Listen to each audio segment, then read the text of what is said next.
ከሶስት ዩኒቨርሲቲዎች በሱስ ምክንያት የተባረረውና ፊዚክስ የሚያስጠናው ዳኛቸው ሻምበል ማን ነው? ዛሬ በኦንላይን ፊዚክስ በማስተማር ዝነኛ የሆነው ዳኛቸው ወይንም ደግሞ ተማሪዎቹ በሚጠሩት ስሙ መምህር ዳኒ እስከ 8ኛ ክፍል ድረስ ትምህርት መቀበል አይችሉም ከሚባሉ ልጆች መካከል አንዱ እንደነበር ይነገራል። ዳኛቸው ሻምበል ውልደትና እድገቱ በድሬዳዋ ሲሆን እስከ 12ኛ ክፍል ትምህርቱን ያጠናቀቀው ብስራት ገብርኤል ትምህርት ቤት እንደሆነም ይነገራል። በ2007 ዓ.ም የ12ኛ ክፍል መልቀቂያ ፈተና 515 በማምጣት አዲስ አበባ ዩኒቨርሲቲ ተቀላቀለ። በአዲስ አበባ ዩኒቨርሲቲ የሜካኒካል ምህንድስና የትምህርት ክፍል 1 ዓመት ከ6 ወር ቢማርም በሱስ ተጠምዶ ትምህርቱን ማጠናቀቅ ሳይችል ቀረ። ወደ ቻይና የመሄድ ዕድል ያገኘው ዳኛቸው ሳንዙ ከተማ ውስጥ የፔትሮሊየም ኢንጂነሪንግ ትምህርቱን ሲከታተል አሁንም ያለበት ሱስ ሳንካ ሆነው ለሁለተኛ ጊዜ ቻይና ሃንዡ የምትባል ከተማ የኮምፒውተር ሳይንስ ለመማር የሄደው ዳኛቸው አሁንም ሱስ ትምህርቱን በአግባቡ መቀጠል አላስቻለውም ማለት ነው። ከሶስት የከፍተኛ ትምህርት ተቋማት በሱስ ምክንያት የተባረረው ዳኛቸው አዲስ አበባ ጎዳናዎች ላይ የተወሰኑ ወራት ቆየ።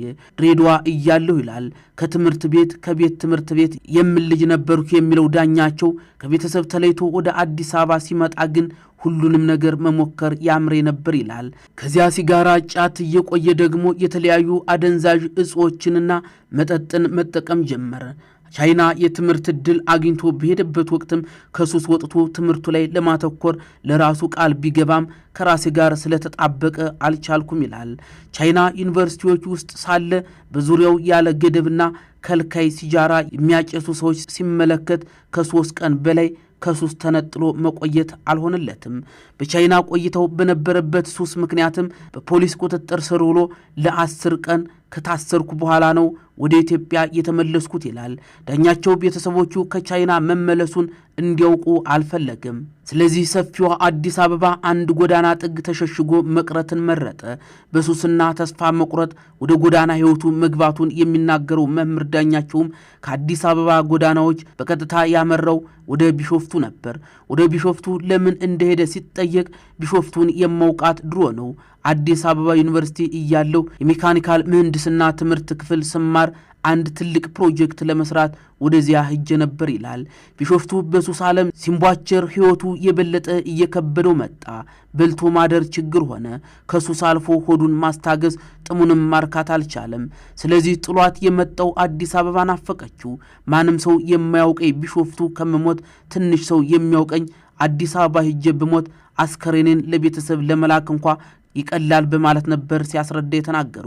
መናኸሪያ የነበሩ የጎዳና ጓደኞቹ 35 ብር ሰብስበው ሰጡት። እናም በእርሱ ወደ አዲስ አበባ ጉዞ ጀመረ። ከቢሾፍቱ አዲስ አበባ እየመጣ ሳለ መኪናው ቆሞ ለፍተሻ ሲወርዱ ዳኛቸው ሱሱን ማስታገሻ ለመፈለግ ዞር አለ። የሲጋራ ቁራጭ አግኝቶ አጭሶ ሲመለስ መኪናው ውስጥ ያሉ ተሳፋሪዎች ገብተው የእርሱ ቦታ ላይ ተቀምጠው ጠበቁት። ክፍት ወንበር የነበረው ከአንዲት ሴት ጎን ነበር።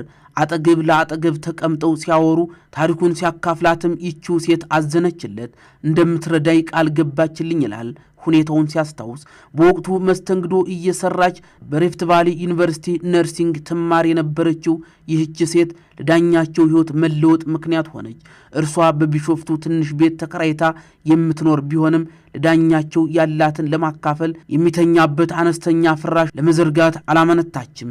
ይህች ሴት የአሁን ባለቤቱ እንደሆነች የሚናገረው ዳኛቸው በእርሷ ድጋፍና እርዳታ የጎዳና ሕይወቱ አበቃ ማለት ነው። እርሷ ጋር ተጠግቶ ሲኖር ቀስ በቀስ ከሱስ እየራቀ መጣ። መጽሐፍትን ማንበብ ጀመርኩኝ። ወደ እግዚአብሔር ተጠጋው። መጽሐፍ ቅዱስን ማንበብ ጀመርኩኝ።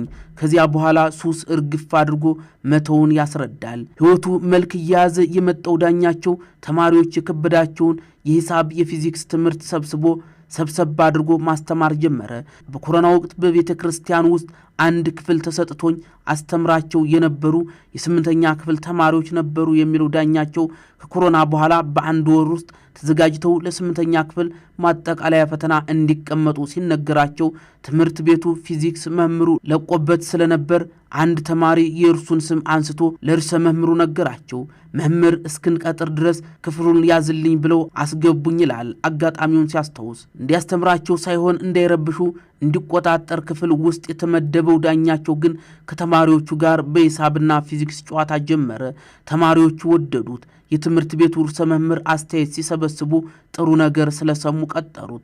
በዚያች አጋጣሚ የተጀመረች የማስተማር ህይወት ለ3 ዓመት ያህል በትምህርት ቤቱ ውስጥ በፊዚክስ መምህርነት እንዲቀጥል አስቻለው። ዳኛቸው አስጠግተው ከምትኖረው ሴት ጋር ትዳር መስርቶ መኖር ጀምሯል። ሁለቱ ጥንዶች ኑሯቸውን ለማሸነፍ እቁብ እየጣሉ የቤት ዕቃዎቻቸውን ለማሟላት ይጥራሉ። ዳኛቸውና ባለቤቱ ይጥሉት የነበረው 9,000 ብር እቁብ ሲደርሳቸው ቁም ሳጥን ለመግዛት ቢያስቡም የማጠናከሪያ ትምህርት ቤት ለመክፈት ወስነው ቤት ተከራዩ። ለ3 ዓመታት በመምህርነት ተቀጥሮ ከሚሰራበት ትምህርት ቤትም ለቆ በቢሾፍቱ ከተማ ስኩል ኦፍ ማይሲድ የሚባል የማጠናከሪያ ትምህርት መስጫ ተቋም ከፈተ። የማጠናከሪያ ትምህርት ተቋሙን በ16 ተማሪዎች ነበር የጀመረው። ከ16ቱ ውስጥ ደግሞ የሚከፍሉት 6ቱ ብቻ ሲሆኑ 10 ተማሪ ደግሞ በነፃ ማስተማር ጀመረ። ዋናው የኛ ዓላማ ማገልገል ነበር የሚለው ዳኛቸው በ3 ወር ውስጥ የተማሪዎቹ ቁጥር ወደ 80 ማደጉን ይናገራል። ዳኛቸው በአንድ ክፍል የጀመረው የማጠናከሪያ ትምህርት የተማሪዎቹ ቁጥር እያደገ መምጣቱን ተከትሎ ወደ 3 ክፍል አሳደገው። በልጅነቱ ከቤተሰቦቹ ጋር ይኖር የነበረው በአንድ ክፍል መሆኑን የሚናገረው ዳኛቸው ለማጥናት ሲፈልግ እነርሱ ላይ ሌሊቱን ሙሉ እያበራ ማጥናት ስለሚያስጨንቀው ሌላ ሰፈር ያሉ ጓደኞቹ ጋር በመሄድ እያደረ ያጠና እንደነበርም አልረሳውም። በቂ የማንበቢያ ስፍራ የሌላቸው እንደርሱ በዝቅተኛ የኑሮ ደረጃ በሚገኝ ቤተሰብ ውስጥ የሚያድጉ ተማሪዎች እንዲገለገሉበት በሚል የማጠናከሪያ ትምህርት በሚሰጥበት ህንፃ ላይ አንድ 24 ሰዓት ግልጋሎት የሚሰጥ ቤተ መጻሕፍት አደራጀ። ቢሾፍቱ ላይ በነበረው የማጠናከሪያ ትምህርት መስጫም ወደ 14 ሰዎችን ቀጥሮ ያሰራ እንደነበርም ያስተውሳል። ተማሪዎቹም ከፊዚክስ ውጭ ሌሎች የሳይንስ ትምህርቶችን ኬሚስትሪ፣ ባዮሎጂ፣ ሂሳብና እንግሊዘኛ ይማሩ ነበር። ቢሾፍቱ ማጠናከሪያ እየሰራ ያለ ማስተማር አትችልም ተብሎ ተዘጋበት። በዚህ ወቅት በመንግስት ትምህርት ቤት ውስጥ ከመደበኛው ትምህርት ሰዓት ውጭ መማሪያ ክፍል ጠይቆ በበጎ ፈቃደኝነት ልጆችን ማስጠናት ጀመረ። ፊዚክስ እያስተማረ በማህበራዊ ሚዲያ ላይ የተለቀቁት ቪዲዮዎች የተቀረጹት በዚህ ወቅት መሆኑንም ይናገራል ማለት ነው። ቢሾፍቱ ላይ ከ2000 በላይ ተማሪዎችን አስጠንቻለሁ የሚለው ዳኛቸው በ2016 ዓ.ም ወደ 45 የሚጠጉ ተማሪዎችን ለ4 ተከታታይ ወራት ከፈተና በፊት በማስጠናት ወደ ዩኒቨርሲቲ መግባታቸውን ይናገራል። ከነዚህም መካከል 20 ያህሉ አዲስ አበባ ዩኒቨርሲቲ ያወጣውን ፈተና ወስደው በማለፍ መግባታቸውን ጨምሮም ተናግሯል። የቢቢሲ አማርኛው ያገኘነውን መረጃ ነው ወደ እናንተ ጋራ ናችሁ።